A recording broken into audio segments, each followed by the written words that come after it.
Hey, what's up, everybody? This is Daddy X, Bobby B, Pakelika, Johnny Richter, D-Loc, and Lou Dog, Kottonmouth King, sitting here at Suburban Noise Records.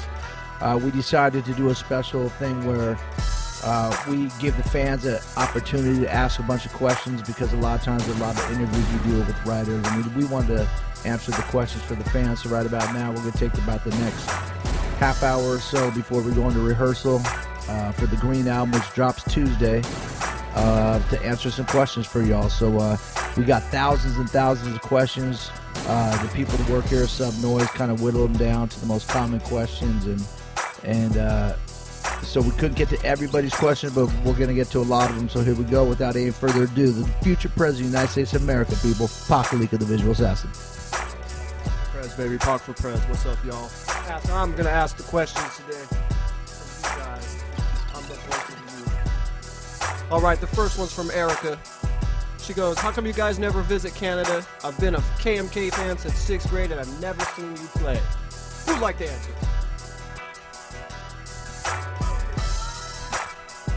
We have been to Canada once a long time ago, but we currently aren't going. As far as I'm aware, is because I got a DUI, and Canada does not allow people like myself into their great country. So 2012, I can come back 10 years that I was doing for drinking and driving. So I believe that's the answer.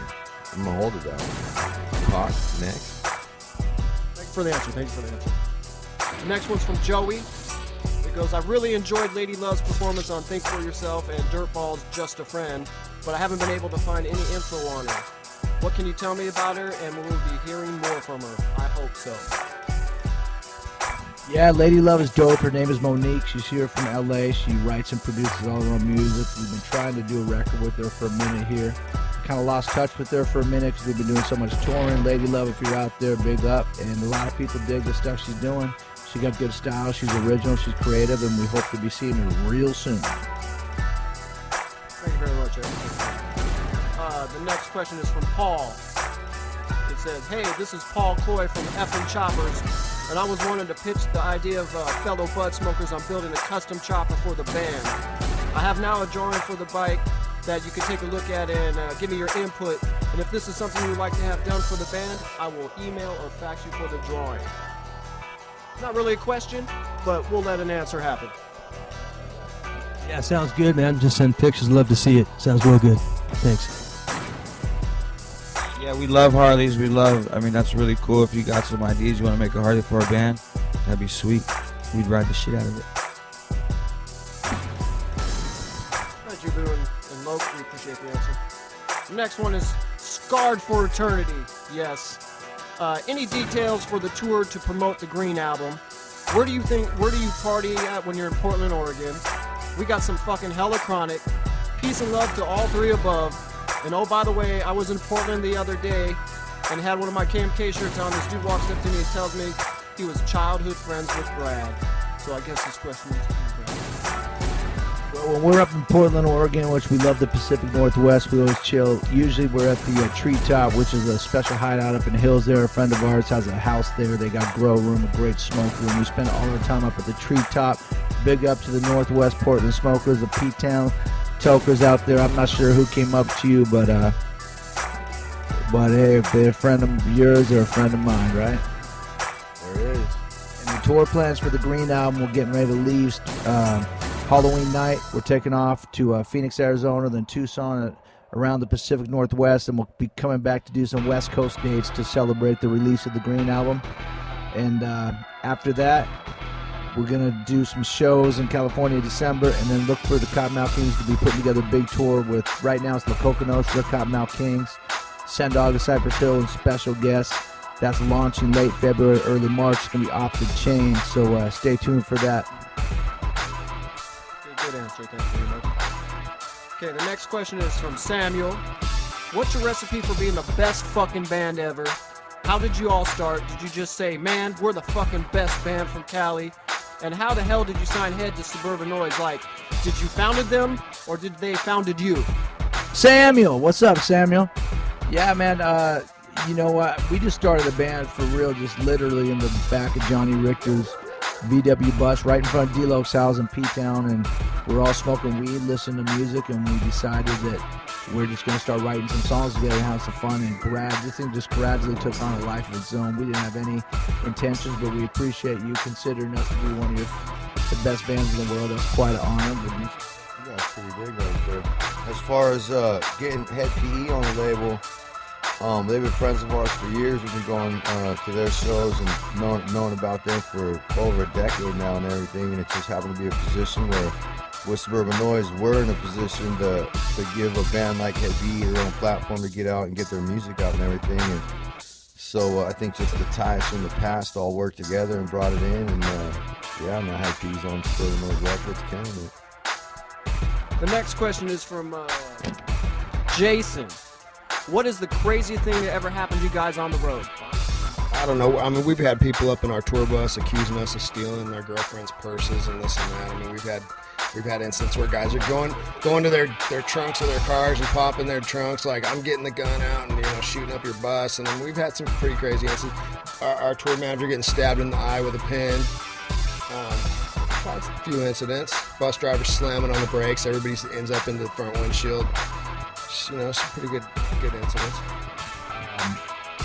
A guy pulled up with a U-Haul truck filled to the top with weed and had a present for us, but obviously we couldn't accept that gift. Pretty good. Yeah, crazy times. There's been crazy nights everywhere, every city. Fuck, I don't know.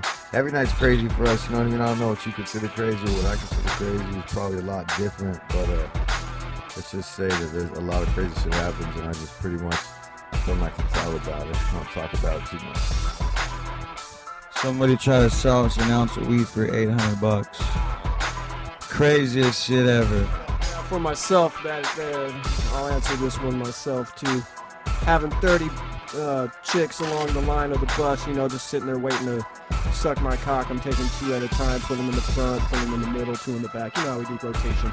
Daniel, my question is, me and my friend live in London, England, and have been listening to you since 2001. Now we have the money to come to a gig. We're just wondering, if we make it the 12-hour flight to come to the show, is there any chance of getting a photo? Yes. Yeah, first of all, we've been trying to get over to England for a while now, so hopefully that's going to happen here within the next year or so. We've been trying to get over to England. We've had a lot of fans come over from England to see shows over here, and absolutely, you make it out this way, brother, we'll definitely take a picture with you. The next question is from Alisa, and it is, where's your toddler's kids line, and why won't you add me on MySpace Munchie? Toddler Kids line, we kind of made some stuff. We haven't done a full-blown line. As far as Munchie, I'm not even sure where Munchie is. Yeah, I don't know. Hopefully we got a taller kid line coming. Just keep your eye out. All right, the next question is from Thomas. In the video with Cypress Hill, why was D-Loc on crutches? And which one of you has been deemed the bad boy of the group? Thanks for all the great sounds you guys push out and make us want to support underground music. D-Lo? Yeah, you might have saw me on crutches in the Cypress Hill video, Kottonmouth Kings. Calcaneus fracture, reconstructive surgery. I'm out calcaneus palm, which is your heel. I was on crutches for 8 months. Went on tour with crutches. Quite an experience. Very much, D-Lo. Next question is from Heather, y'all. If you had to pick, what would you say is the best weed you've ever smoked? And what was it called? Yeah, we could narrow it down to a top 10, but just to spit a few out, we're gonna go with green crack, lemon, a few of the Kushes, super silver haze, and a few more. Thanks, Bob. Great answer. This one is from Manuela. How does it feel being an underground rip-hop group beating out all the odds with true friends that believe in Kottonmouth Kings around the world? Feels stupendous. Yeah, man, just to still be making music 13 years later is beyond a dream come true for us. And, it's a lot of hard work and sacrifice goes into this, but the payoff is when we show up to shows and we see what kind of effect Kottonmouth Kings music has on people. And truly, the fans are truly our sponsors, and for that, we thank each and every one of you from the bottom of our hearts.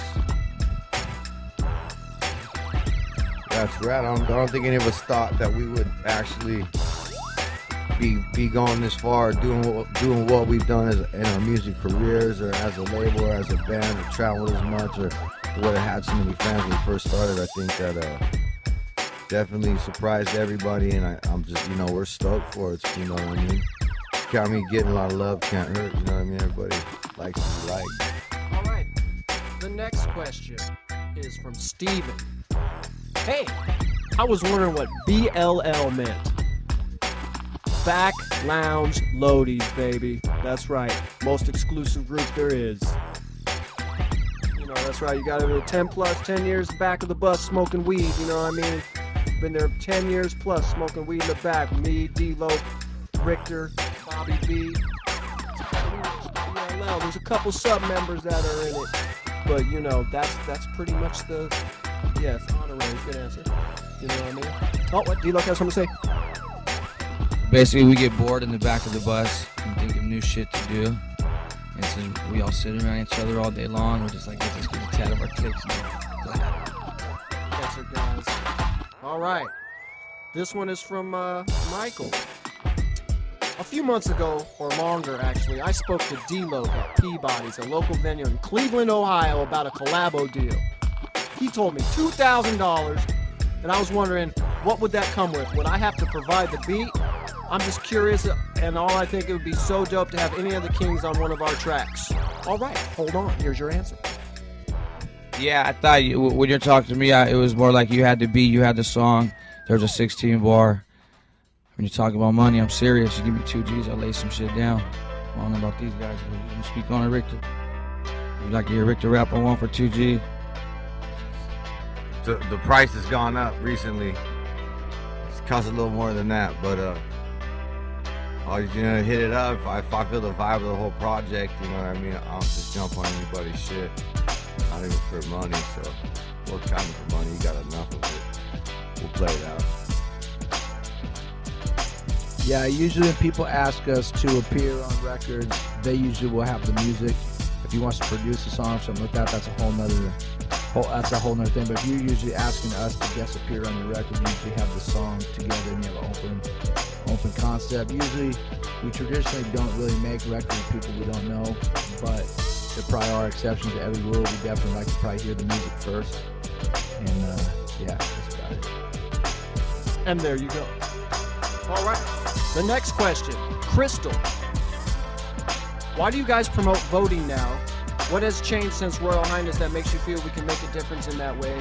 I mean, this question with complete respect. I'm a huge fan. I've been down since 2001.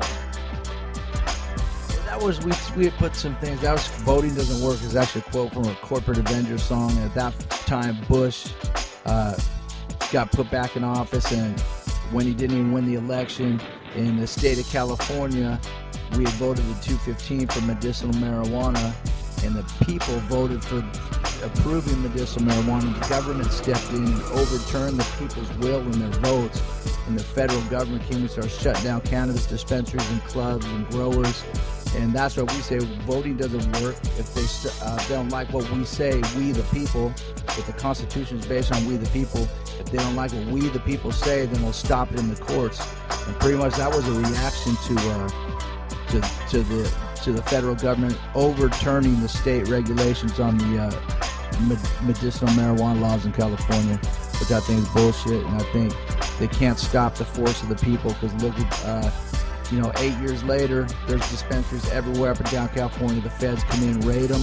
They're open up the next week. If you come to California, if you live in any state and you're sick of getting harassed for smoking weed, I suggest you move to California, where it's pretty much legal with the 215 card, how it should be, decriminalized. You don't have to feel like a criminal for smoking or growing a plant. And that's pretty much what it is. So California is definitely a spot of hope out there. Hopefully, it'll be continued to spread across the states, you know what I mean? I think it's important too. I think why they may say that back in the day, but we think it's important these days. We're pushing the vote is just because look at the state of our nation. Look at the state of the United States of America. With Bush being here for 8 years, just the economy's gone to hell. The housing's crashed. Foreign relations are horrible, and it looks like we're either going to get another 4 years of that, with another Republican in office, so we need to change it a little bit, and everybody needs to get out there and let it know. So it was an uphill, like when this whole campaign started, it definitely was an uphill battle for the Democrats to get in, and now it looks like it's going to happen and the right way is going to go, but everybody still needs to get out there and put it in a little bit, you know what I mean? Get your word out, let it know how you feel about it. The funny thing is like in America, is such a great country, but you have two choices, Coke or Pepsi. Democrats or Republicans, and that's, to me, that's not much of a fucking choice. When I go in, if you have two choices in the whole world of what girl you can go out with or what kind of weed you want to smoke, you only two strains. Yeah, you're going to smoke the strain that's available to you, but that's what we've decided to elect and nominate for the next president of the United States of America, the visual assassin, everybody, Pakelika. The best choice, Pakelika. But vote for who you ever fucking feel like. You know what I'm saying? All right, next question, John. Okay, well, my question is directed to all you guys for advice. I grew up blazing with my family. Even my grandparents smoked. I was arrested a while back for possession. I've been placed on juvenile drug court for a minimum of 9 months. I feel weird being sober, but I've already been arrested once from drug court for having a dirty test. On top of that, I was just released from jail for a period of 1 month. But my question is, do you think that I should take the risk and keep smoking or just hold off for 9 months or so? If you guys know any for surefire way of passing one of these tests, please fill me in. Thank you, John MCF. I mean, I would personally say anything that makes your life less complicated and you to stay out of the system. Obviously, once you're in system and you get into that thing where you got a piss test and all that kind of stuff, I have heard of some different piss tests that are effective. We have a song called Piss Test on the No. 7 record. To me, that's the ultimate personal invasion of somebody's privacy, is somebody asking you to piss in the cup. That's why I once said that next time a grown person asks you to piss in the cup, you tell them only if you drink it. And I meant that. I think that's the most invasive thing you could ever make a person do, is piss for you to validate you as a human being. Obviously, like I said, there are states like California where medicinal marijuana can be prescribed by a doctor, and you probably can avoid some of those legal problems. But if smoking weed helps you stay out of jail and stay out of the system, do what you got to do to make your life a better place, brother. Good luck to you. Yeah, pretty well. Handle your business. You don't want to be in jail, so if not smoking weed means you don't go to jail, but don't smoke weed. Say it's only 9 months. It's not like you're quitting forever. You're just taking a little hiatus, a little break. I would just do whatever you can to avoid jail. That's what I would say. I've got friends who've had kids and they got divorced, and then all of a sudden for custody of their children they get tested and stuff. So whatever. I mean, to me, I would stop smoking weed to keep custody of my child. That's what it had to come to. So do what's best for your personal life. Everything else will follow suit. Good answers, guys. All right, the next one says John, but I believe it's probably Josh for some reason. What one show / venue has the most memories for you guys? And do you agree that SoCal shows are more pumped than the rest of the shows you do? I would say we have just as good or better shows on the East Coast than we do as in California, and in the Midwest. I mean, Omaha, Chicago, Minnesota, Fargo. I mean, we got great shows going off pretty much all the way across the country, as well as Japan and now Australia. So I forget. I don't know what the beginning part of the question was. I smoked too much weed today.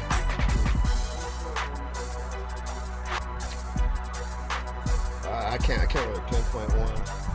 I mean, honestly, we have had so many great shows throughout the years, but for me personally, some of the greatest memories are like the times we spent at the Cannabis Cup in Amsterdam, just as far as having fun and going and having a great time. Amsterdam always ranks up there with some of the best memories for me, but each and every show for real has been, anytime you step into a house and it's packed, a club, and it's packed with fans going off, singing the words, having a great time, it's a memorable show, period. Chicago's always a good show. Like X said, there's always good. Every show is a new show.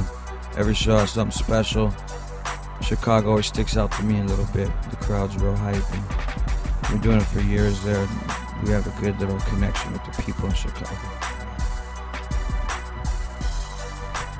Omaha, Nebraska / Council Bluffs, Iowa. Kottonmouth Kings, 311, Snoop Dogg, Randy B, Ooh, good day. Good one. Answers. All good answers, guys. My favorite memory is the next show we do.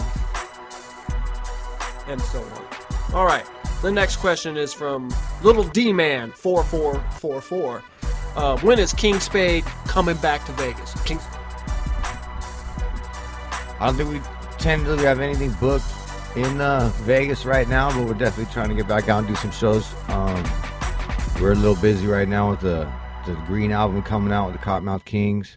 We are right now starting to sift through beats and put together the next record so we can start working on that. Hopefully, toward around Christmas time, we'll be able to start working on that. And then hopefully sometime next year, we'll be out touring everywhere, not just Vegas, but all the way across the country, hitting all the states back up and doing that. So just keep an eye out on the websites, on our MySpaces, on just all the stuff you get your info from, Sub Noise Records, everything. Just check it out. And we will be back next year, though, I believe.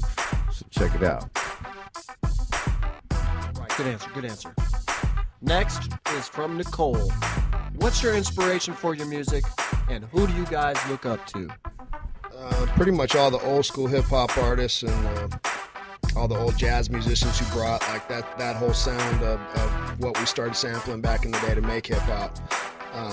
Fred Westland and JB and Grover Washington Jr. and Bob James and some of these artists that a lot of people that are our fans don't really know who they are, but it's actually where hip hop pretty much started, with a lot of these artists who aren't really hip hop artists, but we're the ones where we were stealing all their shit to make our shit, back in the day. And as well as all the old groups, Public Enemy, X-Clan, all the groups who founded hip hop and brought hip hop to where it's at. And it's too bad we don't have more of that coming out these days. That's why if you haven't checked that, like the X-Clan record that's on Suburban Noise, I suggest you go get that and check it out, as well as like Pakelika's record, some real deal like hip hop shit that's on. It's a little different from what Kottonmouth and King Spade and even a lot of our groups, Dirtball and Big B, would bring you. It's a little different. Yeah, any bands that pretty much railed against the system and did it their way and followed and blazed their own trails and created new sounds and sites and took music places that no one has gone before. So we've always tried to create innovative music. We've always tried to push boundaries. We've always tried to create our own thing and not try to follow someone else's footsteps. And of course, we've been influenced by so many people. I mean, everything from like John Lennon to Bob Marley to punk rock to hip hop and everything in between. Just music and life in general. It's living life and experiencing it. Listen to, like they all said already, we listen to everything, and everything influences us. As Southern California, as a state, Orange County is a county, and just growing up out here, you're just influenced by everything. So pretty much just influenced by life. All right, this one's from Michelle. When you guys do come to Riverside, where do you buy your pieces? We get glass for free. Hey, I got my boy Pee Wee out in Riverside that always blows me custom glass. Big up Pee Wee, thanks for always looking out, brother. He always fills it with some little green nugs to take with me. He's blowing me some sick ass pieces. Pee Wee, what's up? Music Revolution, Fullerton. Fullerton, Riverside. You know what I'm saying? That's right. Shout out was there. All right. The next one is from Martin. It says, you guys play a lot of SoCal shows. Which venue would you say is the most fun that you guys play at? I've been to the Grove in Anaheim, the Key Club, the Anaheim House of Blues, San Diego House of Blues, the Galaxy, and of course the Queen Mary. You know what? It's really hard to say which one's the best. Anytime we can gather Kottonmouth King fans in a room, I don't care where we're at, and put a show on and people come and have a good time, that's the best spot. It's hard for me to say one place is better than the other. Each of them have their good qualities. The only thing that really bums me out sometimes at our shows is when security guards get really uptight, take people's weeds, throw people out for smoking weed. Just come and have a good time, man. But I understand that when you come to these venues, a lot of the times they have the in-house security that runs them. And unfortunately, weed is still legal, especially smoking in venues. So even though the Kottonmouth King show know that you run the risk of getting thrown out. So we're trying to work on doing more outside shows because every time we play outside, it seems to be the freest, Word up. Word Up Magazine. All right. The next one is from Ryan. If you could record a song with anybody in the music business, dead or alive, not including Tech, Head PE, ICP, etc., who would it be and why? Who would like to tackle this question? I would say Bob Marley, because that means Bob would still be the mystic legend, would still be alive. That'd be a good one, yeah. I think it'd be cool just to hang out with the dead a little bit. I think just hanging out. I mean, making a song, yeah, jamming out with them, just but getting on their level and doing it the way they did. I think that'd be crazy if they were still around doing it. Jimi Hendrix. Tupac. All great answers, guys. Great answers. All right. The next one is from Travis. This question is for Daddy X. What was it like working with Eazy-E, and will you ever do any Organic Soul album live? Well, that's a good question. Rest in peace, Eazy-E, man. It was a great experience at the point in my life where I was pretty young, where I actually got to work with and be around, one of my idols in the music industry, Eazy-E. We had signed a record deal with him. I went to the studio, spent some afternoons with him. He's actually a great guy. From all my experiences, he was a good guy, pretty funny, great person. I was glad I got to meet him.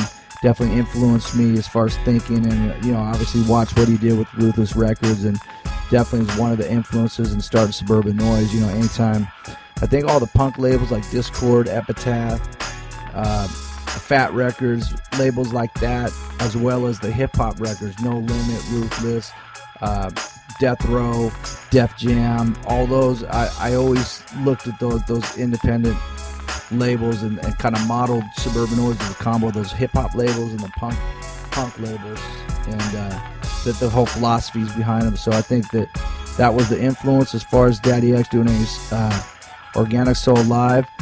I have been working on a new album, and I would love to go out and play some of that stuff live one day for sure. So hopefully one day. We just stay so busy with the Kottonmouth Kings and the labels, it's hard to fit in time for everything, Big up. Nice answer, nice answer. All right, this one's from John. If you guys could change one thing that has fucked up the world, what would it be?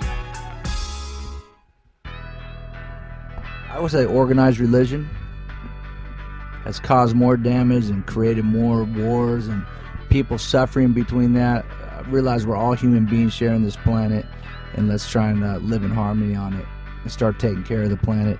That's why we named this album the Green Album, was because we came at that point as a people, as human beings, as citizens of the planet, where it was obvious. Obviously, the Kottonmouth Kings have been thinking and supporting the green ways for our whole career, but we wanted to put the Green Album so as a way of people to start to raise their consciousness about living in harmony with nature in this on this planet, and having a good time thinking green. What would you change, Richard? I'd change all that. You know what I mean? I mean, if everybody wants to pick a different one, but yeah, I definitely do the environment and the war on drugs. I think that's where I would go with it.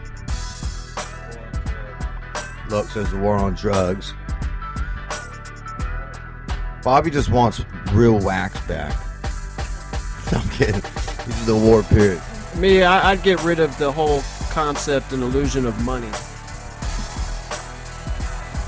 All right, next question is from Stack Styles. Where would I send a press kit of my music if I wanted Brad X to hear it for himself?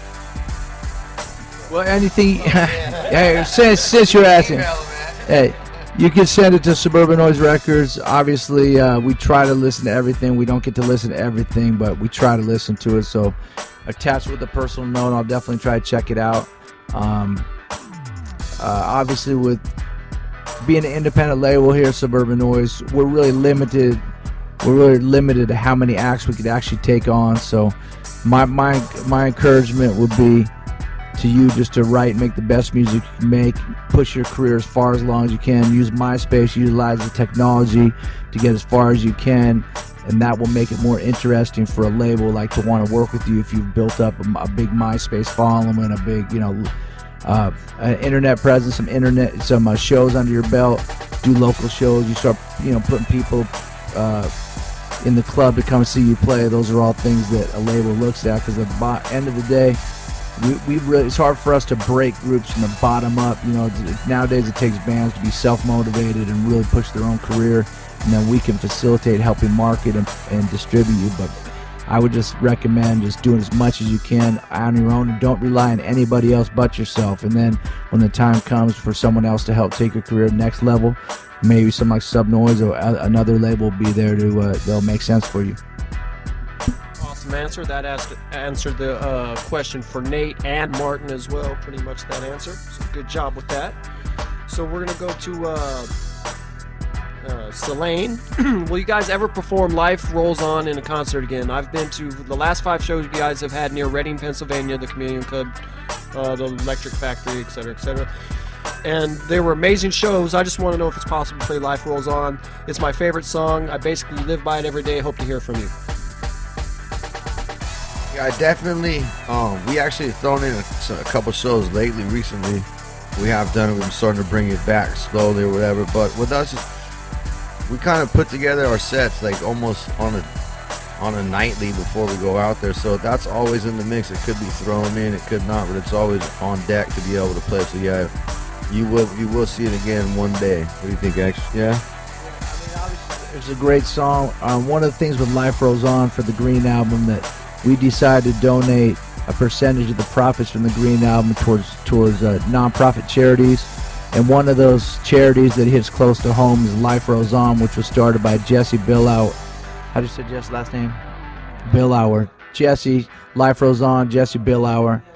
And so he was 15 years old, and he got in a surfing accident that left him paralyzed. And he started this organization to help people with spinal cord injuries.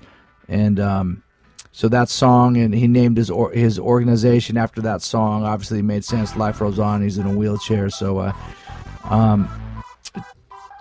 yeah, that song is definitely reflected in the donations that we're making. The Life Rolls On organization. We're also donating money towards the Surfrider Foundation in Ward 57 for the wounded soldiers that come back injured, so they get better care. The Green Album. Think green, people. All right, great answer. Next question is from Barack. What happens when the plant is legalized? What's next? Yeah, he's actually also asking for me to give an endorsement, but I haven't decided about that yet. I'm running for president. I'm sure for weed smokers, you know what I mean, if the plant is legalized and decriminalized, not much will change, because the people that smoke weed, whether the government or people think it's legal or illegal. So nothing much will change. But what will change is hopefully they can be smart about it and put a dent in the economy, a dent in the environment with all the benefits that the plant has, and we start utilizing nature instead of fighting it. No, it's a good answer, good answer. President P, well, you know, to create millions of jobs, you know, you legalize the plant, you know what I mean, which would be hemp as well. You make millions of jobs. You can help the environment. You know, American-made jobs, American-needed jobs. You know what I'm saying? You know what I mean? No doubt. You know what I mean? No doubt. Change a lot. Yeah, you close a lot of prisons. You know what I'm saying? That's for sure. We've had the experience, I'm sure many people out there have, of going to a country like Amsterdam, where weed is, or a city like Amsterdam, I'm sorry, not country, where weed is decriminalized and is tolerated, and life just goes on as normal. Like I said, I really don't think too much will change. Yeah, especially like speaking of Amsterdam, my buddy just came back from over there. He was over there for a week working, doing tattoos.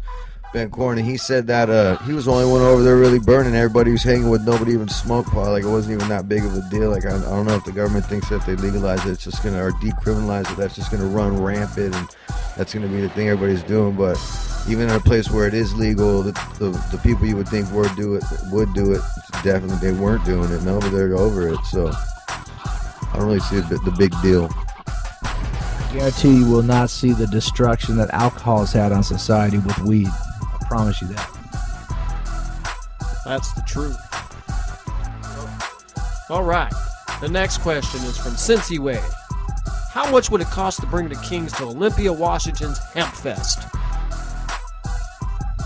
I mean, really, the Hemp Fest is something that we got the opportunity to do. Olympia, Washington. We did the one in Seattle, so maybe there are two different ones.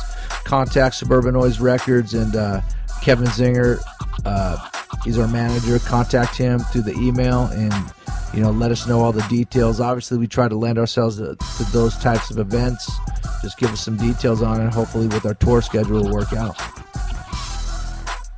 Great answer, great answer. All right, this one's from Chris. When are you guys gonna do records with some psychopathic artists again? And then you know when the next tour is gonna be when you're coming through Salt Lake City.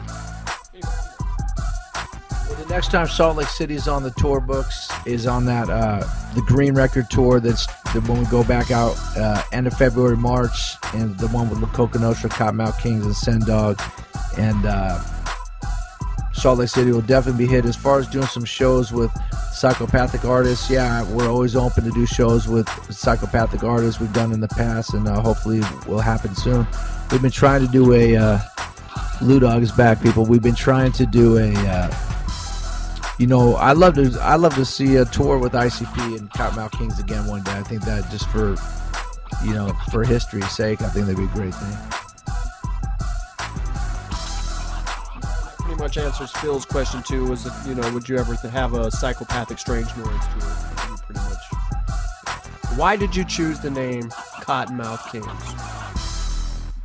I think it's pretty self-explanatory. If you've ever seen any of our DVDs or watched any of our videos, then that and the name Kottonmouth was already taken, so we had to take it one step further, and then we took it to the Kottonmouth Kings, and it just kind of came together. I think pretty much we chose the name because we smoke a lot of weed. We didn't choose the name. The name chose us. The name chose us.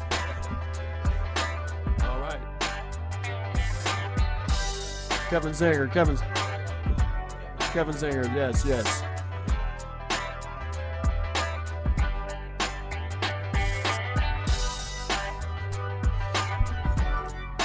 Where it's at, we'll be there. Thank you. Well, people are leaving. We're still got a few pages. This is our 15-minute interlude. We have scaled down to 3 people. Yeah. This is from insert the name here. I want to know how much you all really smoke every day, because it's got to be past a couple ounces a day by now. I just want to know how much I gotta step my tolerance up until I smoke as much as you all. And what's your favorite strain of the year? They've got flavors going out to be. They got some flavors out going to the cup. High Times is favoring a strain called Fucking Incredible. Never thought ganja would be named that. I'm out. Stay high. Stay high. What's up? No, we smoke a lot of weed. Personally, I smoke probably a lot more than most people probably think, but not a whole lot. Maybe more than the average bear. Whatever. Smoke more than enough to keep a small army high any given day. Go. Put it this way: we smoke more than you. How's that for you? All right. The next question is from Steven. What the fuck is wrong with this country? I was a decent kid, started smoking weed, everybody started tripping. I got accepted to us Merchant Marine Academy, failed my drug test, and they kicked me out. Why did I even try wasting my time? All I need is that green. Well, like I said, hopefully everybody tries to do what they can to make a change in this country. There's organizations like NORML, the National Organization to Reform Marijuana Laws, where you could actually participate and be active in trying to change the laws, which definitely needs some reforming. As far as you getting kicked out, we appreciate you even considering serving our country, and that, for that we thank you and all the soldiers that put their lives on the line. To me, it's kind of insane that they'll arm an 18-year-old kid with the AK-47, put him in the middle of a war zone, but they have a problem if he smokes a plant that might ease his mind or ease his pain that he might be suffering. So just keep your head up, brother. I hear your frustration, and just do the best you can do to make your life and your existence the best you can make it. Great answer, X, because it kind of goes into the next question from Robert. It goes, with all the influence and power that the Kings have in the stoner market, why don't more people register to vote to reform marijuana laws nationwide? Yeah, you can. Like I said, NORML is a great place to start. The National Organization to Reform Marijuana Laws. And I think it's going to take people really, really standing up and trying to change the system, you know, for things to really happen. Unfortunately, you see it happen in states like California. It almost happened in Colorado. It happens in spots. So just keep up the good fight. Keep trying to use logic on your side, and hopefully we'll persuade people to decriminalize the plant. All right, the next one is from Jess. Will you be at the next gathering of the Juggalos, considering it's going to be the 10th annual gathering? Plus, it wouldn't be a gathering without KMK. We love playing together. We love playing together because back in the day we played like a long time. We played one. A couple of them. It'd be great to play another one with those guys. We always talk about how fun it'd be. I think it'd be a cool experience because. Like I said, when we were out in Detroit this year, Shaggy 2 Dope, big up, came out to the show and he said that Kottonmouth Kings are invited to the 10th, so we're going to try and make it happen for real. Bobby B. I don't really know the question. What's up, people? Good answer. Yes. Next one is from Gail. Did you guys video the Strange Noise tour for a DVD? Or do you have any new live DVDs coming out anytime soon?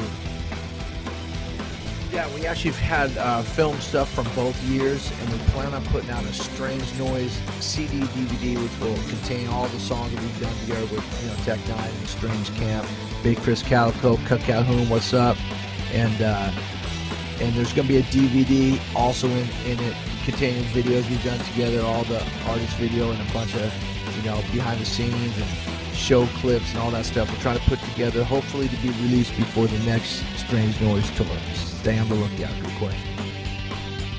Nice answer. All right, the next one is from Terrell. How does your highest strain of green compare to the White Widow? You know what? I'm going to answer this question. And a lot of my green, we just use that to, you know, as a cross, just to get a little density. So that should pretty much tell you where it compares to my green. But it is a very nice strain, though. It is very nice. But here, Brad X has something to say about it. Terrell, I know you're out there in Dallas, so I know there's a lot of tokers out there in Texas. So I'm sure Pac-Man might got some good weed for you. So, you know, I'm sure you got the dope, Terrell, to get the good stuff. Terrell Owens, 81 T.O., baby, T.O. Yeah, T.O.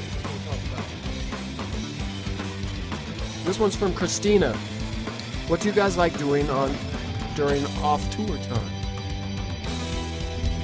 Chilling with my family, my people, my dogs, watching football on the weekends, smoking weed, staying busy, staying in the studio, doing songs. Do what makes me happy. Get on that. All that. Just enjoying life, brother. Doing all that and getting in the ocean once in a while, enjoying living in Southern California, getting outside, you know what I mean? Yeah, it's pretty much watching sports and barbecuing, smoking weed, drinking, enjoying it. Yes. Great answer, Scott. Okay. This is from Steven. Is there a time ever where the tension has been so high that you guys just wanted to quit? No. For me. I think quit is probably not the word I would use, but obviously there's been times when you're on the road and you just, you know, things aren't going your way and, you know, and you're just tired and you just want to get home. And you know, of course, I'm sure it crosses your mind like, what the fuck are we doing? This is insanity, you know what I mean? But at the end of the day, we kind of chose this life and we actually feel blessed for it. So we just push through and fight through and trying to see the silver lining in the dark cloud. Who has been your favorite artist that you have ever worked with in your entire career and why? Conversely, who has been your least favorite artist you have worked with? I personally haven't worked with a lot of artists. The ones I have worked with are Be Real. He's like my favorite one. Like growing up, he was just a cool one I've liked and always liked his style, his weed smoking style. And I was stoked to do a song with him, be part of a song with him. Yeah, it seems like all the artists that we definitely have special feature on Kottonmouth King Records, we have personal relationships with, from Tech Nine to ICP, Jack from TSOL, etc. But to me, one of the all-time highs for me personally is when we had Jack from TSOL come down to do Peace Not Greed, and he was just such a legend and just such an amazing character that I hear he's actually writing a book, so be on the lookout for that for those of you that are interested. But that was a highlight in my life because he was Jack from TSOL. Say going to Tommy Lee did his first solo album, going to his house in Malibu and recording for like a week in his living room and just putting down shit and helping him, put beats together and shit. So it's probably more than that. Like X said, pretty much everybody we work with is friends of ours and such. So it's just fun to make music. Period, and you make it with other artists is always fun and different, and new, and so I think it's just fun making music with friends. Great answers, guys. Great answers. All right, the next question is from Zach. What would you do if MTV wanted to play Where I'm Going video? Being how it's the radio version anyways, would you either stay with the underground ways you have always done, or would you let the very few people in the world that don't know who Cam Kids get a glimpse of the greatest band ever? Only want to know because I've heard some King Spade tracks on Robin Big, and also if you were asked to play the Super Bowl halftime show, what 5 songs would you pick, and how would you show them the idea of your Super Bowl? Yeah, I don't think MTV's in a hurry to play Kottonmouth Kings, nor do we really care about it, but we put our videos out there. Anyone who wants to broadcast them or show them on YouTube or any TV show, we welcome that. You know what I mean? We put our music out there to be heard for as few people, as many people as they want to hear it. You know what I mean? Obviously, the nature of Kottonmouth Kings, it seems that this really, the underground seems to embrace it, and that maybe that's where it should live, on in the legacy of the Kottonmouth Kings. As far as the Super Bowl playing the halftime, I'll have to leave that one to Johnny Richter to pick the 5 songs for that because he loves football.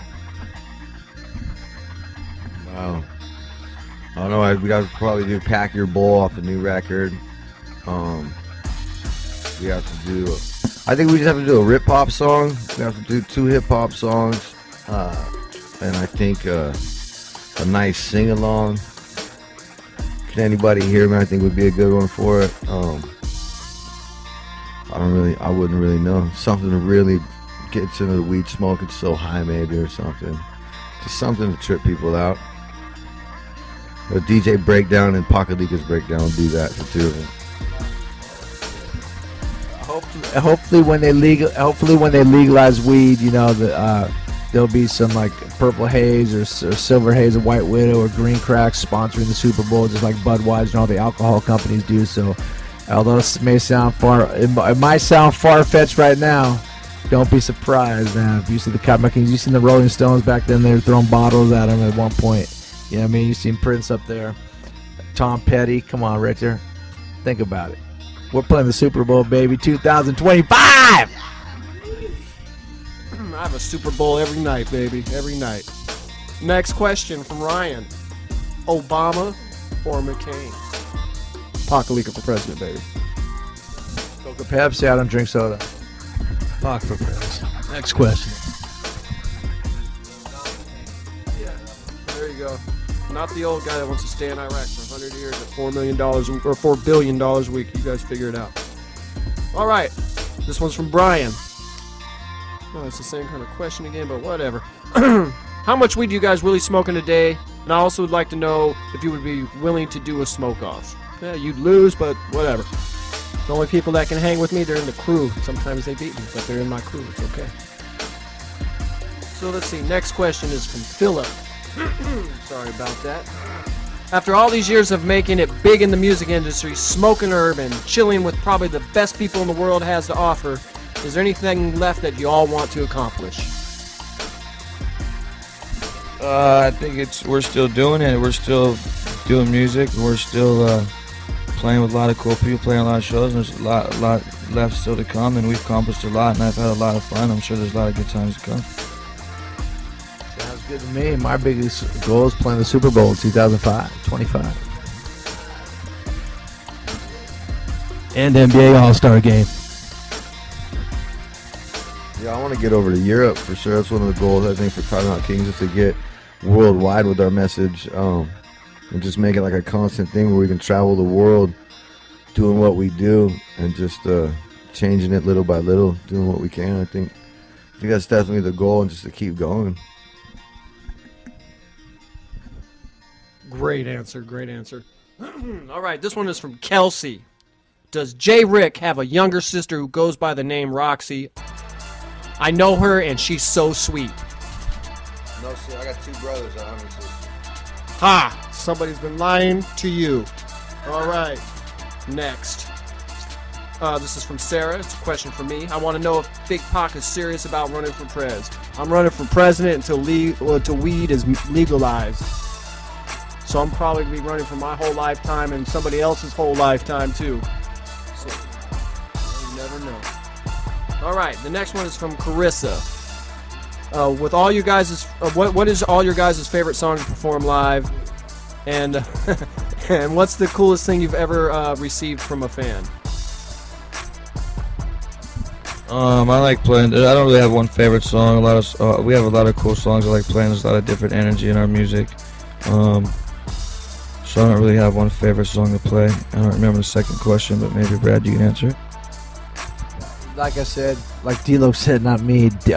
It's hard to pick one song, or we have how many records? We just finished our 10th record, the Green Album, and each record we have is 20 songs on it, plus all the hidden stashes. We probably have 500 songs that we've done, so it's hard to choose one that's the favorite, but there are a couple that are funner than others. Not funner, but just like, I like Can Anybody Hear Me?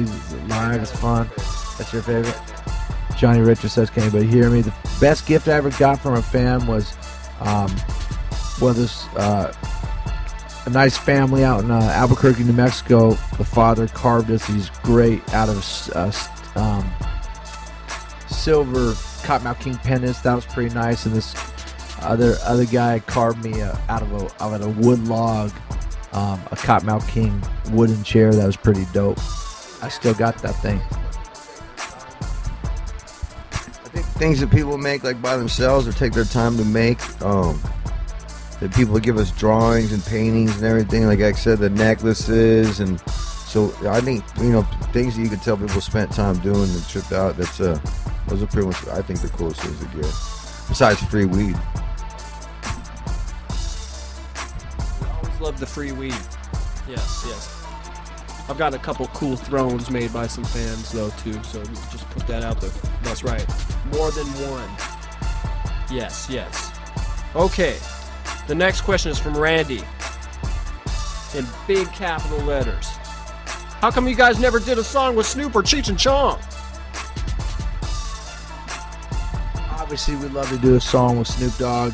As far as Cheech and Chong, Tommy Chong just used one of our songs, Can Anybody Hear Me, in his documentary they did. It's called Pipe Dreams, is the name of the documentary. Is that it? Something like that. Tommy Chong, but so he used our song. That was a huge compliment. I think that we were around during different time periods when they were probably making records, but so I like to definitely get high with him. Yeah, Snoop. We just played with Snoop Dogg, and hopefully in the next year or two we do get together and make a song and maybe do a tour with them or something, or maybe next year he can come on the Strange Noise tour. Who knows? That would be a nice thing for sure. Been a Snoop Dogg fan since Snoop Dogg started. So this one is from Leia. Will you guys ever be returning to Australia? We had a bloody time. Fuck it right. I think we're trying to get back there this year, 2009, so look for us down under. We just got back from the Jason Ellis show, who's Australian. Legendary skateboarder from Australia. Yeah, one sick fucking cunt, right? Goddamn right. Thanks for having us, Jason, and to all our friends down under, we hope we see you real soon. Last couple questions. All right. So here we go. A quick round. Here we go. Michael, some people said you guys have a studio in Redlands. I just want to know if that's true or not. False. Okay. Matt, are you guys ever going to stop? We never stop. All right. And Ashley, what sort of differences can we expect from the new album compared to your previous albums? Last question. Everywhere. Tons of them. Go out and check it out. Buy it. .com. The Green Album Tuesday dropping October 28th. Go out and raid your stores. Let us know. Peace. Kottonmouth King still blowing smoke. That's right. Smoking Words in the building. Get it online or from me live at the shows. You know what I'm saying? That's right. Lace V's videos is premiering soon, baby. Premiering November 3rd. Peace.